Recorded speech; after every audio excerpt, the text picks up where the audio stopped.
pinaiikot. Tag-2 milyong piso. Nag-iisa kayo. Malaki na yun. Bukod doon, akalis pa kayo dito. Pwede na yun. Balita ko ang lala ng kaso ninyo. Hindi na kayo makalaya, mabubulok na kayo dito. Unless, sumama kayo sa plano ko. O sige, tuloy mo. Nakikinig ako. Kung akong tatanungin ninyo, tutol ako dyan, ah. Ayoko nang makita ang babaeng yan. Puro siya kasamaan. Wala siyang ginawang mabuti. Pero nasa kulungan na sa Divina. Ano pa bang magagawa niya? Kahit anong kapatawaran na hingin niya, wala rin naman mangyayari. Besides, I'm not ready para patawarin siya.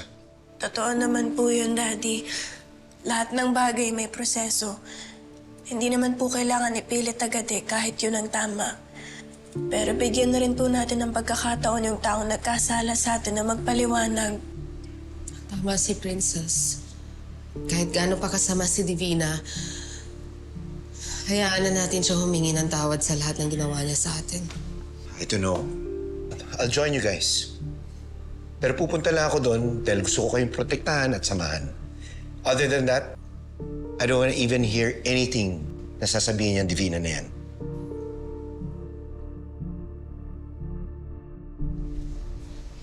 Mabilis lang ito. Oh, sige. Babantay. Okay.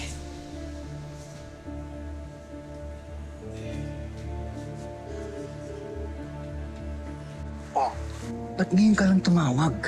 Gago ka ba? Alam mo naman nakulong ako, di ba? Malamang mahirap dumali ng cellphone dito. Ang malaga, natawagan na kita ngayon din. Hindi ko na alam gagawin ko. Pwes makinig ka ng mabuti dahil may iutos ako sa'yo. May tinago akong pera sa bakuran ng bahay. 10 million cold cash. Ituturo ko sa'yo ang exact location. Kunin mo yung pera dahil kailangan ko yan para makatakas dito. Eh, ano bang plano mo? May mga kasabwat na ako dito at may mga tauhan sila sa labas. Makipagkita ka sa kanila, bigay mo sa kanila yung pera. Siguraduhin mo na susundin nila ang utos ko. Sila ang magpapasok ng mga bagay na kailangan ko para makatakas. Sige.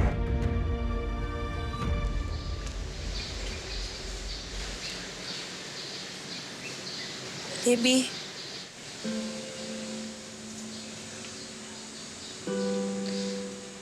Ayaw nilang puntahan ng Mami Divina ko, tama ba? Pupunta kami ni Nanay, tsaka ni Daddy. Pero si Lola, ayaw talaga niya.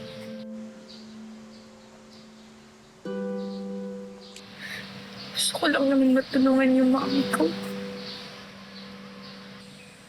Mabawasan yung burden na dinadala niya sa dibdib niya. Naiintindihan kita, Lippy. Papatawad pa kaya nila yung mami ko? Hindi man nila mapatawad ngayon.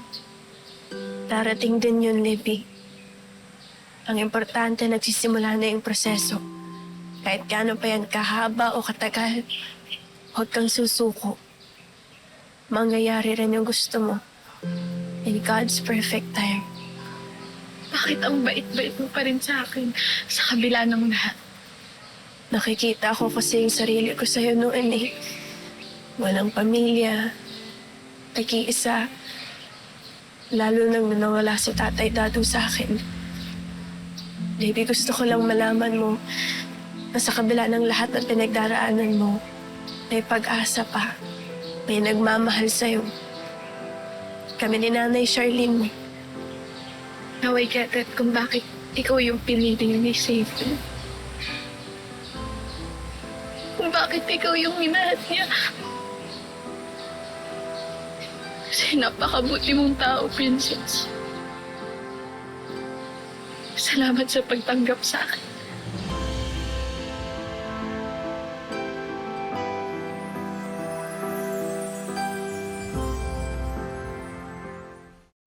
O, kayo nang bahala magsabi dun sa mga wala dito, ha? Sa Sabado na ang ating Love and Forgiveness Healing Seminar Program. Lahat kayo mabibigyan ng pagkakataon para mai-discuss ninyo sa kanila ang nararamdaman ninyo sa nagawa ninyong pagkakasala. Pero higit doon, pagkakataon ito para naman maibahagi sa inyo ng mga mahal niyo sa buhay ang saloobin nila nung kayo'y nakulong. Okay? Pinadadali ni Arnold ang pera. Dadalhin ng mga kasabat natin ang kontrabando. Paano kaya papasok sa security?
Yung mga pangkaraniwang kagamitan, nakala mo wala lang. Mga materyales pala para makabuo ng mga armas.